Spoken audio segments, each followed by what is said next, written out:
В област Търговище по оперативна програма "Административен капацитет" има общо 4 договора, от които един е в процес на изпълнение. Администрацията в Попово е най-активният бенефициент с 2 проекта, един от които е Община Попово – ефективно функционираща администрация в изпълнение на принципите за добро управление. Началната пресконференция по него се проведе на 14 март. Проектът се реализира по приоритет на ос 1 – добро управление, под приоритет 1.1 – ефективна структура на държавната администрация, на оперативна програма "Административен капацитет". Безвъзмездната финансова помощ по него е в размер на 165 742 лева. Ръководител на проекта е Йорданка Георгиева, която запозна присъстващите с основната цел, която ще се осъществи с реализирането му. Целите на проекта, общата цел е подобряване на ефективността и организационното развитие на общинска администрация в Попово. Тази обща цел, когато си я поставихме, пряко я обвързахме с целите на приоритета и подприоритета, които преди малко ви казах. Всяка една организация, община Попово не прави изключение, е система от елементи, които взаимно си влияят. Това са хора, мениджмънт, организационна култура, стратегия, която общината се е поставила. В същото време обаче всяка една организация е уникална сама по себе си, както и предизвикателствата, пред които се изправя. Затова не може да има универсални решения, които работят винаги. Именно това е целта на настоящия проект, да се подходи индивидуално, за да се подобрят административните процеси. Продължителността на проекта е 18 месеца и се очаква да приключи на 19 април 2014 година. Реализирането на проекта ще засегне всеки един служител в общинска администрация Попово. Всички предвидени дейности по него ще доведат до реализирането на една от основните цели, а именно повишаване качеството на предоставяните от община Попово административни услуги на гражданите. За пръв път в основно училище Никола Йонков Вапцаров, град Попово, се провежда кръг от националното състезание Spelling Bee. В България състезанието се провежда за 3-та поредна година. Училищният кръг на 3-то национално състезание Spelling Bee се проведе на 19 март. Състезанието е организирано от Фондация Корпус за образование и развитие Корпс в партньорство с Корпус на мира на САЩ в България. Осъществява се с финансовата подкрепа на Фондация Америка за България и под патронажа на Министерство на образованието, младежта и науката и посолството на САЩ. Минути преди началото на състезанието, Галина Гюрова, учител по английски език в училището, ни представи основната цел на състезанието по правопис на английски език. Spelling Bee е традиционно американско състезание, в което учениците спелуват, т.е. пишат и казват по букви, произнасят по букви различни думи на английски език. Целта на състезанието е да повиши интереса на учениците към изучаването на английски език, да подобри тяхните знания чрез един по-забавен, по-нетрадиционен начин. Гости на интересното състезание бяха заместник-кметът на община Попово Емел Расимова, Дарина Димитрова, директор дирекция образование и култура при община Попово, и Греъм Доби, пенсиониран университетски преподавател от Великобритания. В състезанието участваха 30 деца, ученици от 4 до 7 клас. Повечето от децата изучават английски език още от 2 клас, а има и такива още от детската градина. Макар и да им е трудно, на децата много им харесва и с голямо желание учат чуждия език. Колко години учиш английски? От 4. Трудно ли ти е? Не много. От 5. Трудно ли е? Не. Харесва ли ти? Да. Защо? Защото ако отида в друга страна, мога да говоря английски. От 4 години.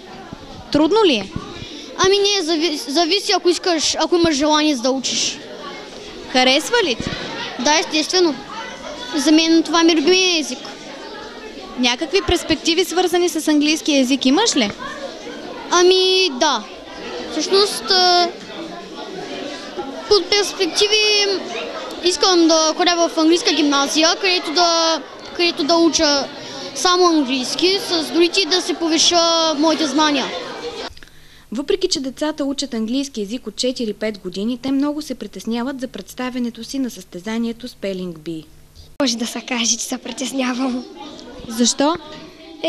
Да не сбъркам, да не сгреша. Да. Защо? защото може да не спечеля. Ами притеснявам се, защото има много хора, които ме гледат. Подробно разясняване на правилата на състезанието направи Галина Гюрова. След това всеки участник сам си изтегли номер, с който участва на самото състезание. Всяко дете, което не успее да произнесе буква по буква зададената дума, се дисквалифицира. Накрая остават само двама състезатели. За победител се смята този от тях, който спелува правилно 2 думи подред. Двамата ученици, представили се най-добре на всички етапи от състезанието, ще представят училището на регионалния кръг на състезанието, който ще се проведе в град Русе. Самотно живеещите пенсионери в село Кардам си определиха датата 14 март за Ден на самотниците. За втора поредна година жени и мъже, загубили своите съпрузи, се събират в пенсионерски клуб Втора младост, за да отбележат този ден. Председателката на клуба Йорданка Енчева ги поздрави за инициативата и им обеща, че в клуба винаги ще намират утеха и подкрепа. Измина 1 година от деня, в който вие обявихте 14 март за постоянен ден на самотните жени и мъже. Но вие не сте самотни, вие сте сами. Вашите партньори са починали, но вие сте с нас, пенсионерите от клуба. Макар че вечер, когато се приберете в къщи, се оглеждате и нямате партньор до вас. Легнете, възглавницата е празна. И оставате с спомена за щастливите дни и години прикарани със своя любим човек. Но на другия ден, когато дойдете сред нас, в клуба, вие може да споделите всички мъки, всички радости. Ние сме задружен колектив, където си помагаме едни на други. Било в беда, било в трудни моменти. Макар, че косите побеляха, макар, че бръчките по лицето се виждат, макар, че стъпките не вече са вяли, сърцето казва: живей ни се. Така че вашия живот продължава сред колектива от пенсионерите на клуб Втора младост.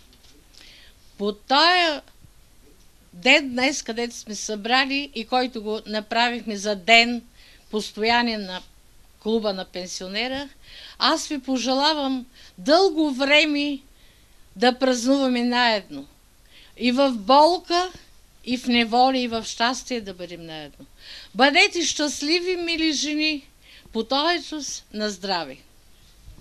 Трудно е да си сам. Не можеш да преодолееш мъката и да свикнеш със самотата. Баба Христана вече 27 години, откакто е загубила мъжа си и все още не може да свикне със самотния живот. Сам човек как може да живее добре? Благодарна съм, че съм по-здрава била, като съм била по-млада. Сега вече съм възрастна на 89 години. И на мен ми трябва помощ. На мен ми трябва човек, който да е край мен, да ми помага. Обаче сина ми е далеко, той е в Бургас и аз няма начин. Благодарение, че съм здрава още. В пенсионерския клуб тя намира утеха и за нея той е втори дом и благодат. И благодарение, че го има този клуб, че мога да ида тук, да си мъката да си я разнеса. Когато си отида, мъката си па вкъщи. Обаче тук като дода, веселим се, пеем и играем. Той за нас, този дом е благодат. Нестихващата болка от загубата на любимия човек подтиква Елена Данева да излее чувствата и мъката си на белия лист и да посвети стихотворение на покойния си съпруг. Искам да те има в моя ден и в моята нощ. Пролет, лято, есен, зима, да те има цял живот. Да се будя сутрин искам с обич стоплена за теб и деня с любов притиснала да погаля с 2 ръце. Вечер да заспивам с мисли пращани към теб, как и съдища поколени скита моето сърце. Ако утре се разминем и потъна в самота, и дори да си отидеш, искам да те има пак. Много по-тежка е самотата на баба Кръстина, която освен своя другар е загубила и най-милото си, своя син. Но се случи нещо много лошо в семейството ми. Сина ми почина, мъжа ми почина. Останах съвсем сама. Нямам роднини, нямам никого в село. В трудните моменти огромна помощ и подкрепа я оказват членовете на пенсионерски клуб Втора младост село Кардам. Накрая от сърце благодаря на всички членови и приятели, че не ме оставят и винаги са с мен и аз ги обичам. Благодаря, бъдете живи и здрави и все така бъдете любезни към мен. Тежка е съдбата на самотниците. Когато са сред хора, не усещат самотата, но завърнат ли се у дома, осъзнават, че там никой не ги чака и пак остават сами. С по още едно отличие и по един сребърен медал се окичиха танцорите от представителен танцов ансамбъл Северняци и представителен танцов фолклорен ансамбъл Северняче. Те се изявиха на 9-я национален детско-юношески конкурс с международно участие за музикално и танцово изкуство Орфеева дарба.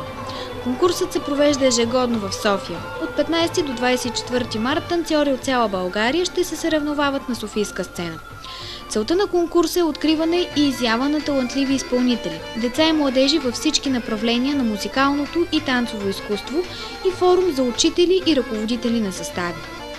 В него участват младежи от 5 до 25 годишна възраст, които показват своите певчески, танцовални и музикални умения. Нашите танцори участваха на 17 март в конкурсната програма.